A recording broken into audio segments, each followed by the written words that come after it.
back to Crypto Bits. I'm your host, Brittany, and today we have Joshua Henslee, Mr. Crypto Acorns himself, joining us. Hello, Josh. How are you doing today? Very good. Thanks. Do you think you could start us off by telling us a little bit about yourself and just how you became involved with, Bitcoin and everything? Yep. So I used to work as a ERP consultant for a large consulting firm and specialized in like retail payments and doing credit card integrations for different companies like middle market. But of course, late 2017, I saw the price run up and I read the Bitcoin white paper and has been pretty much obsessed ever since. But unfortunately, I started into BTC and then had a journey through to BCH and now BSV. And late 2019, I quit that job to go full time, just working in the space. So what is your primary job right now? I'm really just working for myself. So I do various things. So I have a YouTube channel. I write for CoinGeek as a contractor and do some consulting stuff as well with them. And then just general consulting in the space, as well as maintain a few of my own sites and apps. So I'm kind of all over the place, just messing around with everything new that pops up, which is getting more difficult by the day. Got your hands in a little bit of everything. Hey, that's good though, just diversifying, so to speak. Recently I had the pleasure of sitting down with you for lunch and we got to chit chat and everything. And we talked a little bit about the trial. And I know that you've made a video about the trial. In your opinion, has anything changed in your mind about the trial since we last spoke or since you last posted that video? I did decide to do more technical research into, because the theory, I think the biggest thing that came out of that and has been discussed is the theory that the protocol changes have destroyed or at least nuked Satoshi's coins. And so I've done more research into, how that actually happened. And it's challenging because we don't know how those coins were locked if they were, right? So if they were just standard locked, I'm not seeing anything that would have disrupted it. But that's an assumption, right? There's an assumption, did Satoshi just use the same transaction that everybody uses, that 99%? Maybe, probably not, in my opinion, right? So, I think there's lots of other things. So I've been reading through old messages and, I still believe in the theory because of how much was changed. And, I'm starting to question whether that change was done out of incompetence or not, because it was so particular that, it might have been a side effect. Oh, okay, well, we can push this crazy change in, aka SegWit, while simultaneously preventing Satoshi from ever dumping on us. I think you're exactly right about that. And I think it's one of the reasons why Craig talks so much about in-lock time and why it's so important, this, that, and the other thing, and I know you've touched on in-lock time as well. So I think there is definitely something there in regards to that having a bigger role in the case than a lot of people are aware. Some things about the case that are a little bit concerning for me though right now are, love Craig, he's awesome. Satoshi, he's a little prickly, as Kurt might say, but unfortunately he has acted out a little bit in court, and like the previous judge had said that he had provided perjured testimonies and this, that, and the other thing. How do you think the jury is going to respond to the judge's statements in regards to Craig having provided perjured testimonies? I mean, obviously it's not a good look. Yeah, I think as any supporter, and I mentioned this in the video I did, that's the biggest risk, is that he could act a fool in court, and they're just like, oh, this guy's scamming, he's lying, and that'd be the biggest detriment. And that's what caused the previous judge to recommend that he actually fork over half the coins or whatever. But there's pressure from the other side too, as with the greedy brother and all. So they're gonna have to compose themselves through this and make sure that he doesn't bust out in anger and ranting. Because the facts at that point, that's how we got here, right? That's why everybody thinks he's a fraud, BSV's a scam because of the way he behaves. And, they just see most people will just look at the surface and make a judgment. They're not going to go deeper, right? So, and chances are the juror is going to be an average person, especially down in Florida. So, is Oh, those Florida people. I'm interested in seeing what they're going to think about this case. yeah. I mean, you could get some smart folks because you're down there in Miami, but you could get some pumpkins, you know. So that's a big risk. And my thing is, the government and the judges and the jurors, this case is going to need to be stripped down to, okay, forget Bitcoin. Did these guys have a business partnership? That needs to be the focus, right? Because if they start talking about trust and all this weird esoteric stuff that not even, I would say 99% of people don't know, probably 98% of people in crypto don't know, right? So, it's not, there's such a big learning curve and gap that, I don't, it'll be interesting to see how this plays out. Yeah, definitely. I think one of the interesting things that has happened recently is I believe Craig is going to be allowed to provide some doctor, some witness to attest to the fact that Craig has autism, or at least that he's on the spectrum. Do you think that's going to play into how a jury may react to him?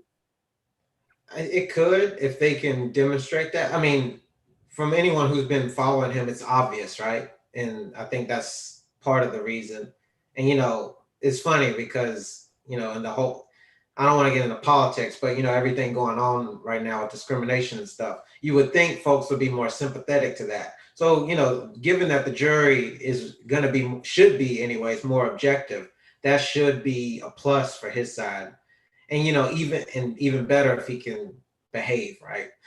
Well, I think Craig might surprise us. I was talking to a couple of people today that know Craig, and have been up to CoinGeek, met him, and everything else. And one guy in particular, he mentioned that Craig has a very softer side, and he can be he can be a sweetheart as well as be prickly, and it just depends on the Craig that you get. But all right, yeah, I'm definitely interested to see what's going on. I can't wait to see what happens. I think it's going to be a big regardless, but we can move on from that a little bit. Recently I interviewed Kurt Wuckert Jr., and I asked him, I said, what do you think BSV is needing more of right now? Developers, miners, adopters, like where does Joshua think that we should be focus firing right now in terms of how we make BSV more prosperous? I think the biggest thing is just, and honestly, this is self-inflicted. I've said this many times that, the delisting is funny because it's called the delisting attack, but it's like you went up to somebody on the street, slapped them upside the head, and then complain when you got hit back in the face. That's basically what Calvin and Craig did last April 2019 when they threatened, oh, we're going to sue all these exchanges. And then when they delisted their coin, they're like, oh, it's unfair. It's like, I mean, if you guys had just not talk shit, then you wouldn't have to worry about it, right? But so that's still caused lots of problems. 2.5 years later, lack of liquidity, number 50, whatever on CoinMarketCap. I know folks say that doesn't matter. That's clearly not true because there's no developers, right? Developers will come if they can make money. Fortunately, this has been turning around, I would say, since August with, the big blocks, Metacoin mining, token swap, the emergence of DeFi, which, everyone's going to have an opinion on that. But either way, it doesn't matter. Liquidity is flowing, right? And so, frankly, the biggest thing that needs to happen is, there needs to be somehow a price pump. And hopefully this case can do it because of course it's going to have negative, right? People are going to cash out, or people are going to be memeing on social media or whatever. And these things are inevitable, and more scams are going to come. That's going to happen. But more money's in the space, which means more opportunity, which will naturally attract more devs, right? Especially with the narrative. Because right now, no one cares when someone says, oh, BSV scales, or BSV could do big blocks, or the script is unlocked. Nobody cares because the price is $160. You can't buy it anywhere, supposedly. And so no one cares. And it's like, well, I can go make tons of money on Ethereum or any of their other ERC20 tokens.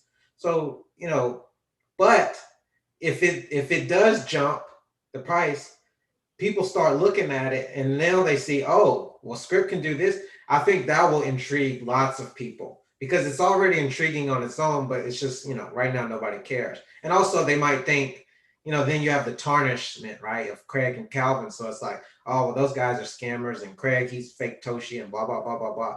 But like I mentioned, that stuff gets overridden when people see dollar signs. Yeah, I know that the narrative that gets thrown around a lot is when you talk to a small blocker BTC maximalist, and you're having what you would consider a decent debate, and then all of a sudden they don't have anything else to say, so they just throw out the, well, have fun staying poor.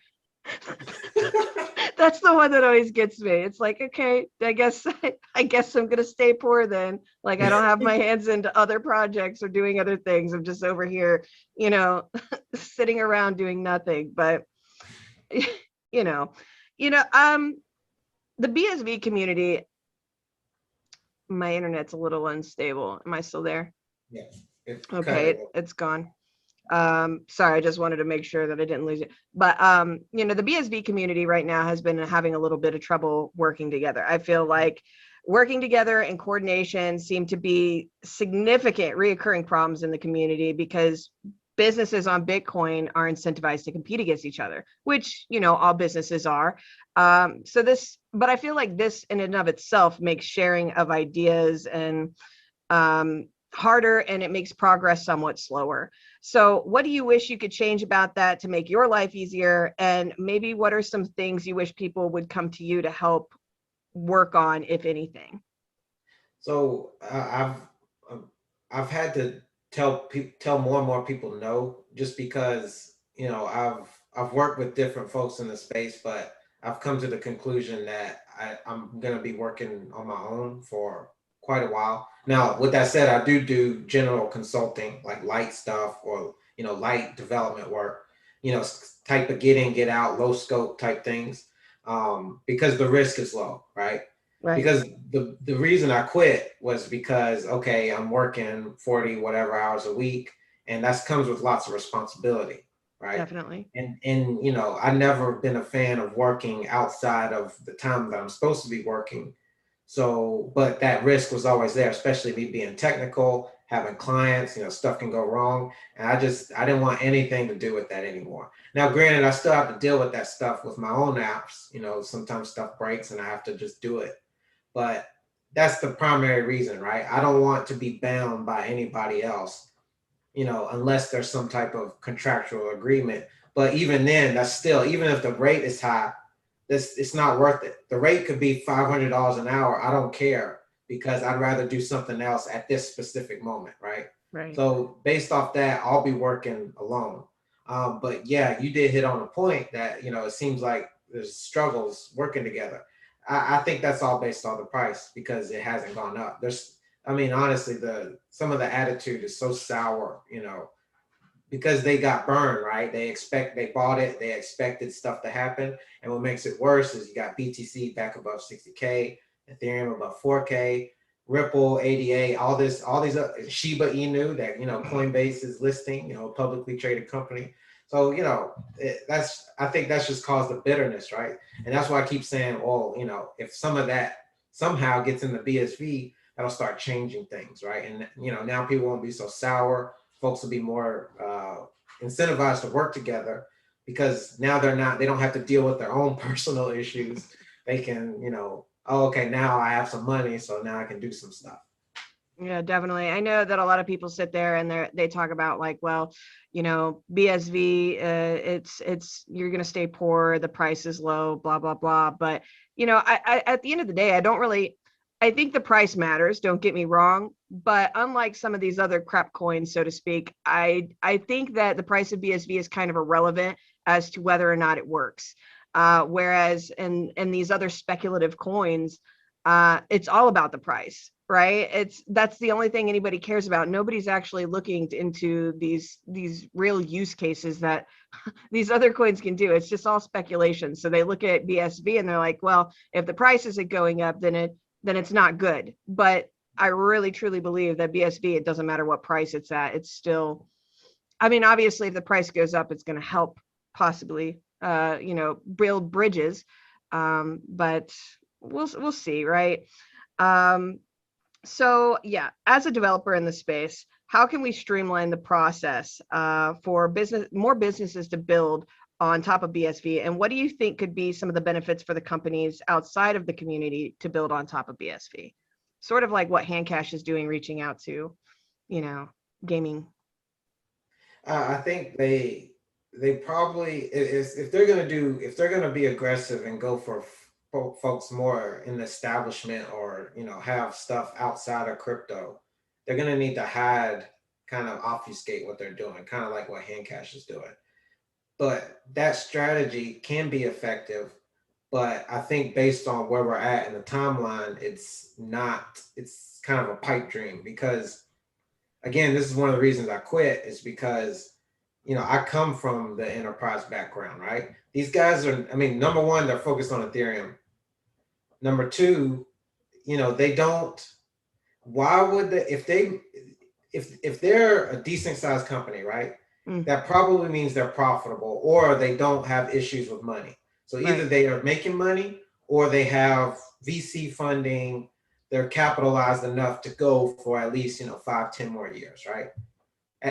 Assuming the financial markets are maintaining. Right. Why would they take a gamble on this 55 ranked altcoin? Because that's what the public perception is.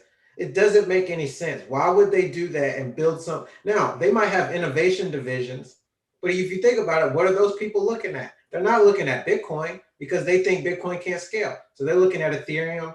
They're looking at some of these other smart contracts, probably Solana, right? That's what they're looking at. So it's just, so why would anyone think it's a good idea to say, hey, I'm going to go pitch to somebody who's got maybe 2 million a year and profit margin 25%. Hey, build on BSV because blah, blah, blah. It's like, as soon as you say BSV, conversation is over. So Handcash, I think, was successful because, well, Haste, those guys get it, number one. And, their value prop is very enticing. So that was kind of a good match, right, between all those companies. And, Handcash does a great job. I've talked about this, because their app is so slick. I mean, honestly, I doubt there's a better crypto wallet in terms of UI, UX. And crypto, they're probably not a BTC wallet that can compete with Handcash in terms of UX, right? Because they do understand, okay, if we're going to appeal to normies, then we need to kind of hide what we're doing. And, I think that makes sense. So that's my opinion about that. Recently, this is kind of out there, but I was looking at I was reading some information about Electrum SV, and they were talking about how wallets need to be prepared about when in regards to seed phrases. Have you read into all of that? What is your take on all of that? So when they first started saying that, I do agree in general that the way seed phrases are done now is silly to think that it'll keep working in the future. But I'm being specific. The way it's implemented today definitely will not work, right? Because what it does is, if you got the wallet, your seed phrase, all your keys derive from that. I'm not going to get into super details about it. But if you've used 200 or 2,000 addresses, who's going to just let you query all the transactions for all those addresses? It's not going to work. So, if you have lots of stuff and you try to restore that, if you use the wallet a lot and you try to restore it now, it's probably going to take a while to restore it. And it could miss some stuff. It's possible, right? That it could miss coins that you have. However, I think there's a very easy way to fix that. And it's just really changing how it's done. Not the seed in general, but they just, I'm going to do a video about this, but what they need to do is just store the UTXOs with the seed phrase. So if it's making a file, just store those with it and then you're good, because it doesn't matter. You don't need to scan the blockchain. Everything's already there. Now, from a user perspective, that's a little different than writing something down on a piece of paper. You're going to need to do that and have some file somewhere. So it is an extra burden on them, but the trade-off is, okay, do you want your money or not? Speaking of money, I guess it always kind of goes back to money, but how much longer do you think it'll be before the transaction fees exceed the block reward subsidy? Do you think we'll have a major boost in productivity once in BSV once it finally occurs, or what's your take? I mean, it's hard to predict, but I mean, I'm hopefully next year. I just, I do. So just generally, what I think is going to happen, which I'll probably be wrong, is the court case, regardless of the outcome, will bring more attention. People will FOMO in. That's going to cause a spike, and that's going to just get more eyes on it and more influx of capital devs. And that combined with all the stuff that's already happening, because like I said, in the summer, some limits got pushed up, which is great. That momentum hopefully will continue into next year. And next year is probably too aggressive, maybe the next year. But again, who knows, right? I mean, I don't think anybody would have expected regular gigabyte blocks by this point, especially with the way things were going earlier this year, where it's just, nothing really was happening. So I mean, it could just go like this. Well, yeah, I mean, hey, we could definitely be surprised and all of a sudden be producing terabyte block sizes soon enough and, Yeah. whatever. But, I wanted to go back to one of the questions I was asking you before about, development in the space and whatnot, because previously you've stated that you believe that the future of the space is in gaming.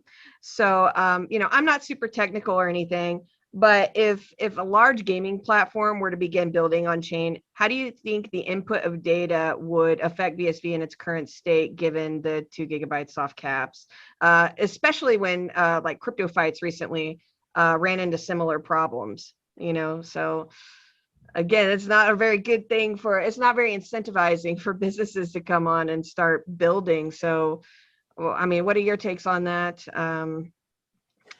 I think it's early. I think they're on kind of the bleeding edge. So, they call it that for a reason. Well, hopefully crypto fights doesn't just bleed out on the street. But yeah, it's just Token Swap ran into this too. They had lots of issues with it. And the users, as far as I can tell, for the most part, are still around. So if as long as they can still keep a core community, I think it'll be okay. But yeah, I think that's going to keep happening, is that when they try that's why the scalability thing is, yes, it can do it, but it's another thing when you actually try to do it. So, but as people iterate, then they'll keep pushing the stuff up, and then whoever can come along next should have more success. Or if that company can stick with it, they can still succeed. But it's going to be rough, I think. I think you're right with that. So I know Craig has talked at length about this next question, but can you make the distinction between privacy and anonymity? Yes. So this is something else I'm going to talk about, because I'm not going to come out and say what I really think, because people are going to label, throw all kinds of stuff. But let's just talk about the actual distinction. So this is what we're being told. Right. It's private, meaning if I were to go buy whatever from something shady from somebody, but I'm not being a criminal, no one's going to know what we're doing. The only 2 people that know are me and whoever that person is. That is how I believe it works. To the degree that there's no justification for any modification to the protocol, any other coin that claims they can do privacy, in my view, Bitcoin at scale is the most private thing ever. That's just how I feel. Now, and anonymity is where this is kind of what makes it silly, is they are trying to obfuscate directly, and they are saying what they're trying to do, right? So like Monero is saying, I'm a privacy coin. Dash, I'm a privacy coin. If you think about it, that's the opposite, right, of what you want to be doing. If you don't say I'm being private and you announce to everybody we're private, right? you just go do stuff and you don't tell anybody, right? There's a reason we don't know who Satoshi is. Well, most people don't know. And there's a reason no one knows how much coins he has, right? Because it's private. So if Satoshi went out there and said, here's all my addresses, here's all the coins on mine, this is my balance. And then he's like, oh, and let's add some other stuff into the protocol to make sure that I stay private. No, he's just not going to say anything. And that was the strategy, right? For the first 6 years, he's like, I'm not going to say anything. I'm not, no coin still moved, right?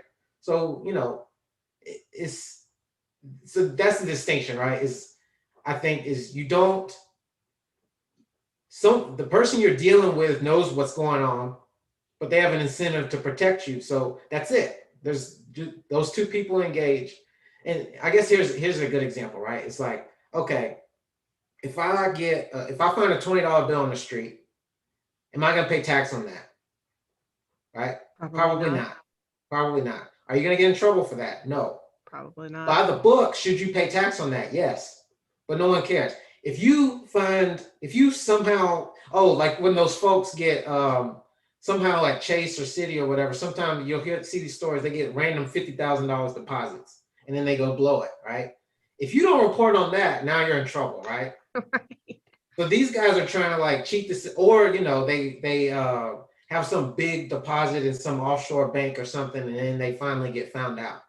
You know, they're trying to be anonymous at that point, right? They're trying to pretend, right? But again, it's supposed to be between two people, and then they both be responsible on their own. So, you know, I honestly, I don't think there's a big distinction between it. I think what it really comes down to is the nuance between the engagement of trade and the personal responsibility. I think that's really what it comes down to. Because in my view, the way it works is you're going to be able to do all this stuff, right? No one's going to know how many coins I have or what I'm doing, but it's perfectly legally compliant at the same time because I'm doing what I'm supposed to be doing such that I'm not breaking any laws, at least not overtly, right? Like the example with the $20 bill. I think that is the distinction. If you go around trying to say, oh, I'm going to send you $500,000 in BTC and we're just not going to pay tax, that's a big problem, right? I mean, you know, ideally, right? You know, again, political stuff. Ideally, you know, I don't think the government should really be involved in that, but this is the world we lived in. Yeah, definitely. You know, I guess since we touched on government real quick, what are your thoughts on like Nancy Pelosi and them trying to pass through taxing everybody on unrealized gains? Oh yeah. Well, they are trying to swing the teeter-totter way too far. I think it's overreach for sure. And if they do that, it's the same thing when they banned gold, when they tried to ban gold, right? You can't really do that. I mean, you know, I've talked about central planning and stuff, how just the more you try it, the more it you know, it's like the pendulum, right? Right. The further it goes one way, the harder it's going to swing back. So what people are just going to act outside the system. You know, you push people too far, they're just not going to put up with it. At least some people won't. So, you know, if they really want people not paying tax on unrealized gains, say you're going to tax unrealized gains. It's silly for sure. Okay, so I know that we in the BSB community have been waiting a long time for TerraNode, and there's been whispers of it for a really long time. And you know, they had a recent announcement at CoinGeek recently. So, what are your thoughts on the recent announcement about TerraNode, and do you have any concerns? As far as like the delays and stuff, personally, I don't care for a few reasons. Number one, there's no demand. So, you know, I know the software claims it can do however many thousand transactions. It seems to change all the time. However many thousand TX a second. But I mean, how many BSV doing? I don't know, but it's nowhere close to that, right? So why build some software that's capable of doing that? Now I understand they're building for the future. And to be clear, I'm not chastising them. I'm just saying how it is today, right? Right. I think they should be working on that because I do believe demand will come. And that's their job, right? They're node software team. You know, that's what they should be doing. and then the part about performance is, it's one thing to say I can do X, Y, Z. It's another thing to actually do it, right? So, for example, the node team, there was a big stink about the unconfirmed transaction limit, which, as far as I know, is still not 100% fixed. But I know they've been working on that for a while. And I remember what they said, okay, hey, it's fixed. But then CryptoFights used it in a way they didn't expect, and it really wasn't fixed, right? So it's just a technical thing. It's not, there's no external forces or politics. It's just, that's just how it is. It's especially when you have kind of a top-down thing. I mean, that's another subject. But, if you have people not communicating, for exact use cases, and, this is probably something that'll just happen naturally as more demand occurs.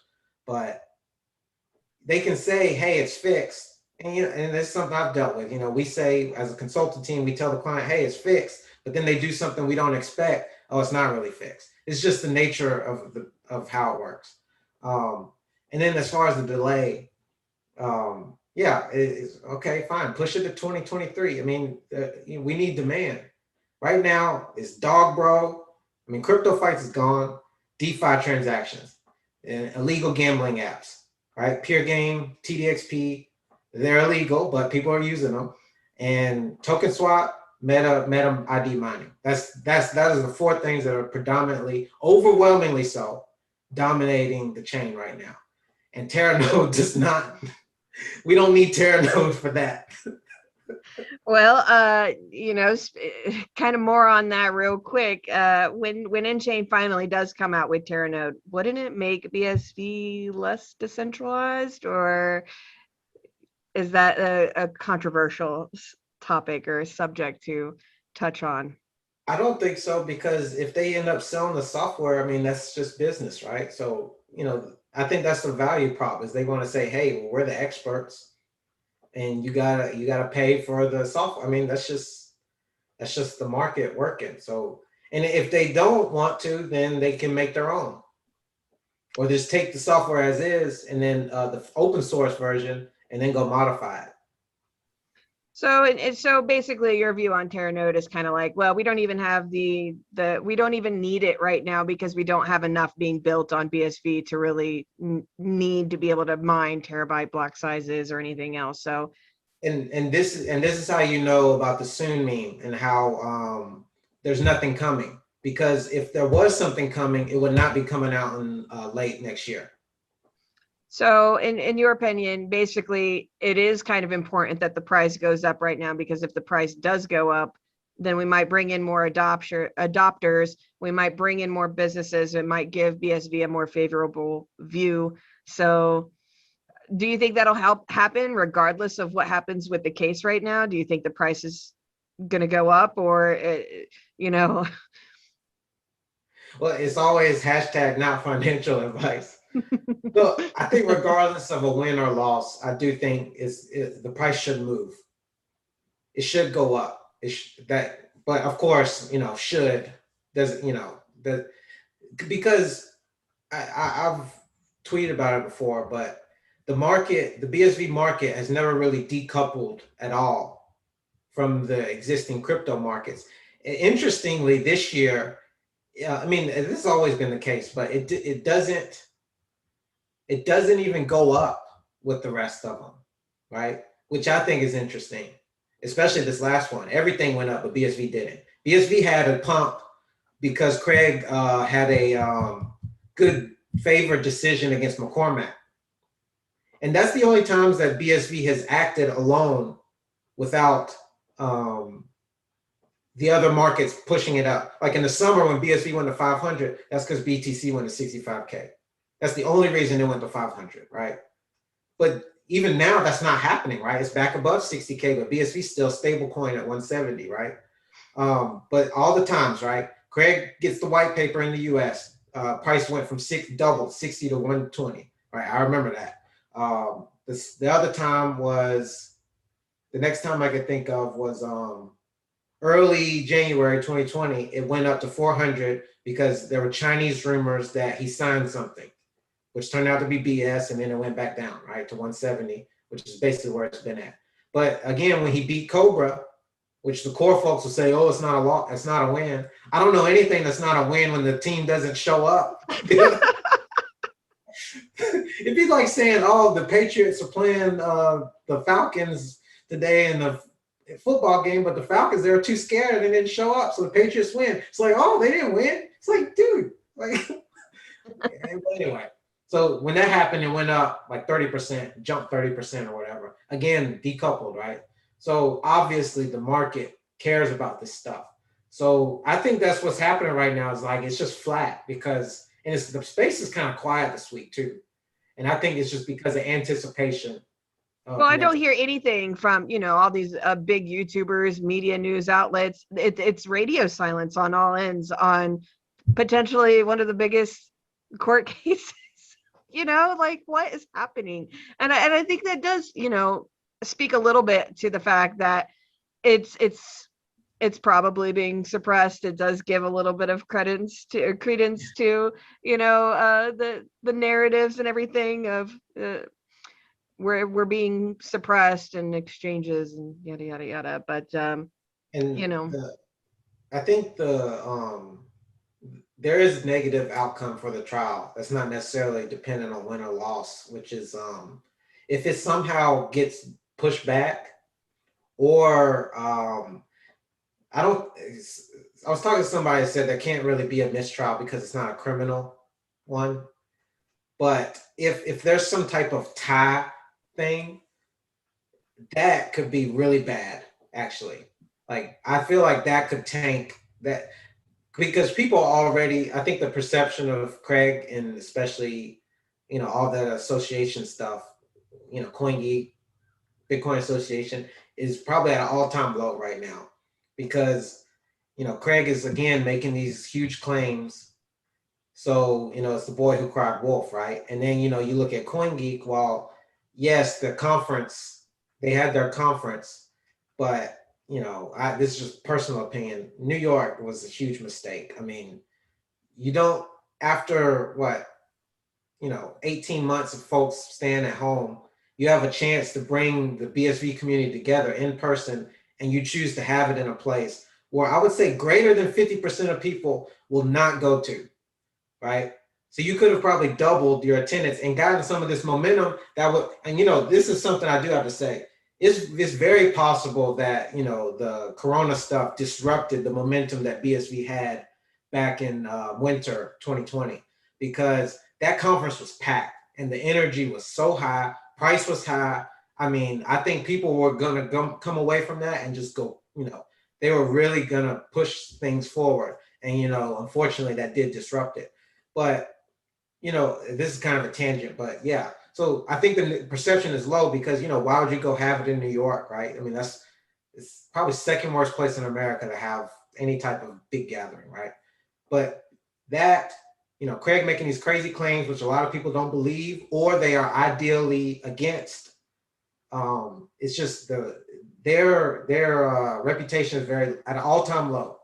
So if this court thing doesn't have any type of favorable upside for BSV, yeah, I could see a total tank shakeout, and like, I mean, maybe we blow 50. I don't know, but I think it would be really bad, because you would basically be, all the people that are still holding, still hopeful, they might, you know, they might give up, especially the folks who aren't actually building. Not to say anything about that, because, you know, I think, you know, people investing is totally valid. They might be like, all right, F this, I'm done. It's uncertain times right now for sure, I'd say. And I think that's kind of why perhaps there's been a little bit of silence about it. Just everybody's very concerned. I mean, and it's not just the BSV community. I mean, if I were a BTC maxi, I'd be pretty concerned about the outcome of this case. You know, there's potentially a ton of BTCs being sold. I'd probably be concerned about that, but nobody's saying anything. That could be why the price, I mean, you know, it's back above 60K or whatever right before the trial. I mean, that could be coincidence, right? But I did see somebody say, I can't remember where I saw it, but they were concerned about the validity of it because they were saying that there's not really much volume on the price jumping. So Yeah. I think that's interesting. Yeah, there's not a lot. There's not, at least, that's a whole nother thing though. But I guess get back on topic here. You've spoken in depth about things you wish that you could get rid of or change about BSV. That you spoke about opcodes and the DAA. When do you think that we'll specifically get to a point in time where we're able to, quote, rip the Band-Aid off and get rid of the DAA? It's probably some decent but low percentage where BSV is of the price to BTC. I can't say what it is, but I don't think it needs to be that high. Honestly, I think 5 to 10% probably justifies looking at that change, because that's going to be interesting to see how that's dealt with, because who's going to make that decision, right? And do they want to make the decision? And if they don't do it, that could be all kinds of drama, because I do think that one of the reasons that this mess continues to go on is because of some of the decisions the developers made when BCH forked, because they gave up so easily, by adding replay protection and changing the algorithm. It's like, yeah, I understand those guys were burning money, and I wasn't paying attention to back then, but I read, and talked to some of the people that were actually participating, right? That were actually mining during this time and burning money. And it's just, it's not like it was a total failure, because BCH almost flipped BTC just 2 months later, right? So Right. That it's gonna mean, there's, I guess, there's strategy there too. You want to do it at a good time where you could flip, right? I know a lot of folks don't think a flip is possible, but I had another thing where this Equity Diamonds, John Pitts, he's building Slictionary, and he gets credit for this, because he's been involved in Wall Street for a long time. He's an older guy with lots more experience, but he just highlighted, he said, in 1999, Google was worth 1/1000th of AOL, right? And we're sitting around saying, well, BSV is 1/400th of BTC. It's over. It's over. Markets decided. Okay, well, I'm glad. Someone go tell Google in 1999 you lost. It's over. Pack your bags. Stop building a search engine. Stop building all this stuff. Just give up. Go home. It's over. That's a very good point. They did that, right? But no, what happened? No one even know. I'll bet these folks, even folks only, maybe 10 years younger than us, they probably don't have no idea what AOL is, and they won't know unless they hear it randomly or some meme, right? Crazy. But in just 20 years, right, it's changed. I remember AOL. I remember using it, but it's just, if the market really decided, we would still have AOL. That's definitely a good point, because the markets are going to keep changing regardless. And, I think Bitcoin is a little bit of ahead of its time in regards to everything else that's out there at the moment. And it's unfortunate that most people that are involved in crypto right now are really only involved in the speculative side of things instead of what you can actually do with it. I ask people, I'm like, what's actually being built on Bitcoin or these other things, like what's nothing.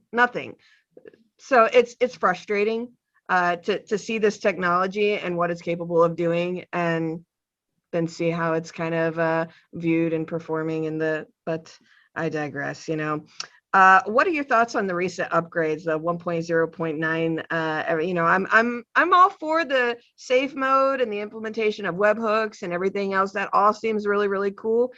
But there's been a little bit of a debate about transaction freezes, and I was hoping to get your perspective on that. Well, that's one of those other coincidences, right? That's happening just before this trial. The blacklisting thing, to me, that's like, that's shooting the messenger in my view, because miners choose, right? So again, it's always hypocrisy when it comes to people's preferences. Okay, we want miners. We wish miners would have rejected SegWit. We wish miners would increase the block size to 4 gigs. We wish miners would just take my transaction while I'm paying for it. Okay, miners have always had, but that comes with the other side too, right? That means that miners should be able to reject whatever transaction for any reason they want to. And they've always had the power to do this. They just haven't really done it. So because the node team codes it in, again, the miners don't have to take this software, right? I think that it's the same reason why BCH folk and BSV folk criticize the BTC, because they all just take what core gives them. They haven't stepped up to say, hey, and they don't care because, oh, the price is $60,000, right? So they don't care. They're not going to, screw it. They're not going to mess that up because there's no reason to. They have no incentive to do so. So if folks are upset, again, I haven't paid attention to this drama, but if people are mad because the node team added blacklisting, it's like, who cares? Because the miners choose at the end of the day. Now, they're probably just going to accept it and maybe they'll do it, right? But that's on them. If people honestly, if people are upset about it, all right, go buy a data center, go purchase some petahash, spend thousands of dollars and, go mine. But most people aren't going to do that because it's easier to just hit new tweet and, and type, right? Be mad about it, yeah. So it doesn't equate, right? It doesn't match up. You can't say miners can't blacklist transactions, but at the same time, you want them to mine bigger blocks because they choose. If we start saying miners can't blacklist transactions, then we're basically saying you need to accept every single transaction. And what is that? That's communism, right? That's the same reason. That's the same thing we talk about. That's the whole reason BSV exists, because it forked from BT, because it didn't want people telling the miners what to do. And now it's like, oh, well, we're giving the miners more tools to do stuff. And it's like, we don't like that. Yeah, it's kind of silly in my opinion. I mean, I've heard that it's just a bad look for BSV, and I'm like, but why? It doesn't. They freeze transactions all the time. I mean, this is, again, it's like, okay, why would someone be concerned about getting their transaction blacklisted? Like, what are you doing? Even if you're doing private stuff, which people don't want to talk about, nefarious things that aren't illegal, as long as you're doing what you're supposed to do, you should be fine. You don't care, right? So why would anyone care about this? And I think maybe it comes down to just an ideological standpoint or a political standpoint, or something like that. And it is what it is, and people are just gonna have to get over it because that's the way it is now. But like I mentioned, it doesn't logically make sense, right? Because if I know who's complaining about this is folks that are more free market, or at least claim to be. But like I said, when they're confronted with the other side, they don't like that, right? It's easy to pigeonhole some of these free market folk into being a socialist, because it's like, okay, miners, you can't censor my transaction. Sorry, you should accept my transaction, right? If I pay the fee, which everyone understands that's how it works. But you can't reject my transaction. Okay, hold on. If it's a free market, we're not allowing the miners to act freely. So it just doesn't line up logically. No, I tend to agree with that statement there, Josh. But I think we're going to get closer to wrapping it up here. I wanted to talk and ask about what you're excited about, what projects you're like super excited to show everybody, what's going on in Mr. Acorn's space right now. What is he excited about? Well, as far as projects go, the one I like the most is still Metabot. So, and they just put their roadmap out there, which I think has a lack of details on purpose to kind of get people speculating. But they just did their fusion thing, which is super cool. And I was going to do a video showing that, but unfortunately it's reached the cap. So they capped the supply of the second Metabots based off the total number of Meta ID users, which is pretty interesting. But yeah, so the quota's hit. So unless there's more new users, I'll have to wait until I can actually make a new bot. I have done some, but I thought it'd be pretty cool if I could make one live, and because you don't know what the child bot's gonna be. It like mixes up the features of it, and all that stuff's on chain, which is super cool. and it produces like a second generation bot. So I'm really looking at that one. Of course, token swap. I think there, even though this price is tanking, there's still lots of activity there. And I'm not gonna talk about the legality because, again, it's like, all right, if somebody is if you see somebody punching someone in a back alley, but then this other person's robbing a bank and shooting up the place, I mean, and you have a choice of who to go after, it's obvious you're going to go after the bank person, right? So, no one's going to be looking at token swap anytime soon in terms of legality because, well, look at Uniswap and Sushi Swap and Pancake Swap and Flapjack Swap and whatever else is out there. Yeah, definitely. No, I actually Oh, saw some of those the little metabots. You posted some pictures about some of the little metabots you had made, and I was like, oh, those are cute. the other one is if it's not a perpetual soon is Duro Dogs. I think that one's got one of the biggest shots to bring newcomers into the space. That's a bold statement. Well, let's hope it is that way, right? Because I mean, we definitely need some newcomers to the space. Because if they can execute, and then I know that they're working with they're working with Handcash, and maybe I think that, yeah, they are working with the Built by Gamers, who are external people that have come in, and they already have a big platform with lots of people and influencers. If they can merge those, again, it's all comes down to execution and actually launching, which they still haven't done. So if that's a big chat, and like I mentioned, they won't have some of the crypto issues because they're using Handcash. So right, so they're gonna be like, whoa, they'll just be impressed because they're not gonna be prompt now. All the ideological stuff on seeds aside, they're not going to be prompted with any of that. It's just going to be it's just going to be just like signing up for Venmo, Robinhood. So they're going to be used to it.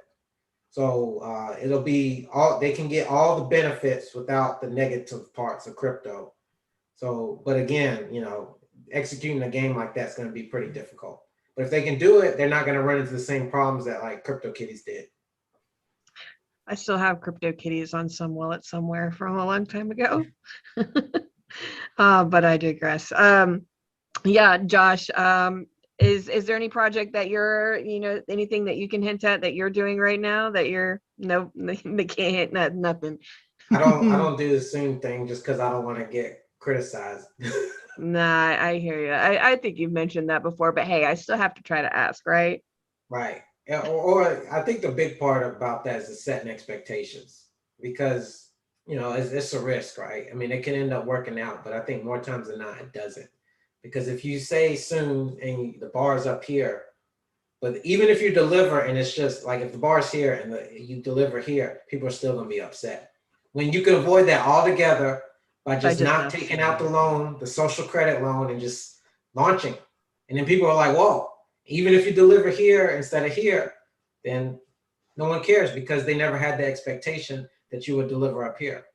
I kind of feel like that's what happened with the Gopniks thing, because that kind of hit everybody well, at least it hit me out of nowhere. I just woke up one day and my Twitter feed was full of these Russian guys. And I was like, what just happened? Like, I guess I missed that boat or something. But yeah. Excuse me. But yeah, Josh, I think that's just going to wrap it up for us today. Do you have anything that you wanted to add? Anything that we touched on that you're like, oh yeah, by the way, I just wanted to add this in there? Or no, I think that's it. I mean, I'm still positive. So, hopefully next month is a more favorable. I mean, I just have this feeling that while I do think the outcome should be pretty easy to tell, I just think that like with all this stuff, something out of left field is going to happen and it's going to be completely unexpected. But no, Josh, I really appreciate you coming on and answering all of my questions, even if they were a little, but I can't thank you enough. And it's been great getting to know you. And I enjoyed getting to sit down and have lunch with you the other day. That was super cool, super fun. Food was good. But I really do hope you have a great rest of your day. And yeah, that's going to be it for today. We'll see you next time.